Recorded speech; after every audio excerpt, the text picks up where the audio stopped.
Welcome to The Explainer. How does a whole country, a modern, educated country, turn towards absolute darkness?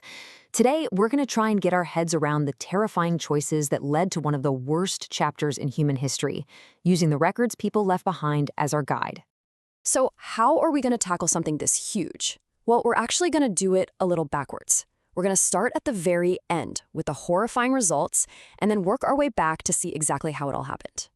So let's jump right in. We're not at the beginning, we're at the very end of the war, in the spring of 1945. I want you to picture an 11-year-old German boy named Helmuth. He's in his bed, and he overhears his parents talking, a conversation that's about to shatter his world. Those are the words he heard. Chilling, right? They came from his father, who was a respected doctor and a committed member of the Nazi Party. The very next day, after they spent one last happy afternoon together as a family, Helmut's father walked into his office and shot himself. So that's the central question, isn't it? That final, terrible act, born from this incredible fear and guilt. To understand his personal terror, we have to zoom out and try to understand the national catastrophe that he and millions just like him took part in. All right, to do that, we need to rewind the clock way back to the end of World War I, because that's where the seeds of this disaster were really planted. So, after the war, Germany gets its first real democracy, the Weimar Republic. But it was in trouble from day one. It was blamed for losing the war and for the humiliating peace treaty. People called its leaders the November criminals. On top of all that, its own constitution was flawed. The political system made it almost impossible to form a stable government, and, this is key, it had an emergency clause, Article 48, that basically let the president become a dictator. The whole thing was built on shaky ground. And look at these numbers. This wasn't just about feeling ashamed. Losing 75% of your iron, 13% of your land, and being forced to pay billions in damages, this was a knockout blow, economically and psychologically. It crippled the country before it even had a chance to get back on its feet. Well, what happens when you have to pay all that money? The government just printed more and more of it. And the result was hyperinflation. The German mark didn't just lose value, it basically became meaningless. In less than a year, the value just evaporated.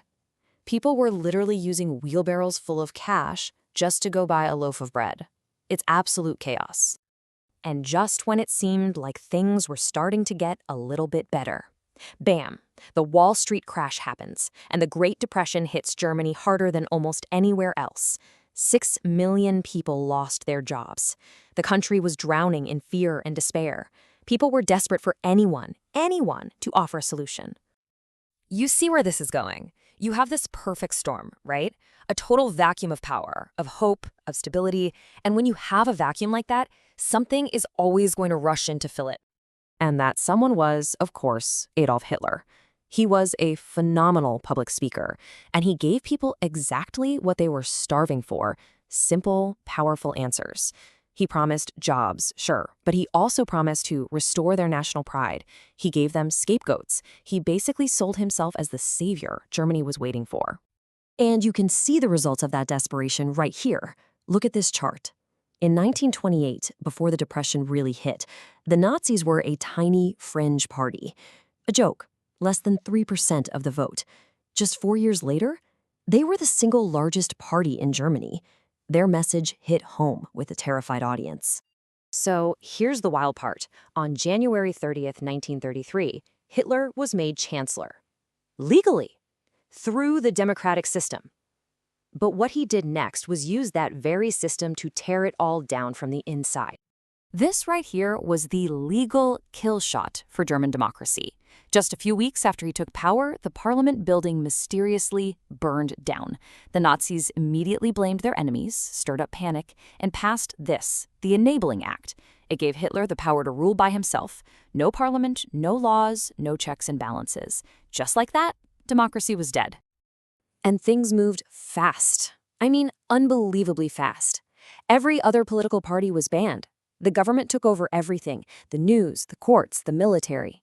And they created new organizations to enforce their rule through pure terror.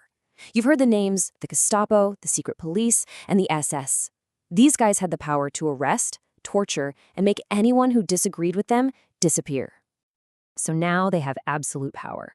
And this is when their true ideology, a worldview built on racial hatred and a thirst for conquest, comes fully out into the open. A core part of their thinking was this idea of Lebensraum, which translates to living space. But this was way more sinister than just conquering territory. The plan was to invade Eastern Europe and to enslave or just flat out murder the people who lived there, to make room for so-called pure Germans to settle the land. It's absolutely horrifying. And the way they use language is just beyond chilling.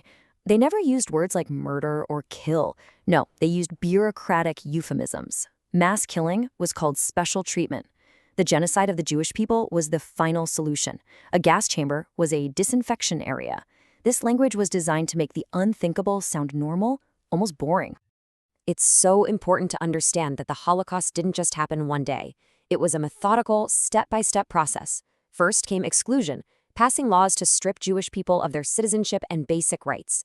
Then came Ghettoization, forcing them into segregated, walled-off parts of cities to starve. And only then came the final step, annihilation, industrialized mass murder in the death camps. 6 million. It's a number so huge it's almost impossible to comprehend. 6 million Jews were murdered. And that number doesn't even count the millions of others the Nazis targeted. Poles, political prisoners, Roma people, the disabled. The scale of the slaughter is just staggering. And this brings us all the way back to where we started, back to Helmuth's father, the doctor. And it brings us back to his fear and the question of how so many regular, ordinary people became wrapped up in these crimes against humanity. This quote, from a pastor who at first actually supported the Nazis, he really nails a crucial truth. The huge majority of Germans weren't fanatics. They were passive onlookers. They were bystanders. They were too afraid to speak out, and they just chose to look the other way. And that is the most important thing to take away from all of this. This isn't just about the past. It's about honoring the very few who had the courage to resist. But maybe more importantly, it's a warning about the incredible danger of silence, the danger of just watching and doing nothing. And that leaves us with this one final, timeless question. It's a question that echoes from the ashes of the 1940s right into our world today. It forces us to ask ourselves, what is our responsibility when we see injustice happening right in front of us?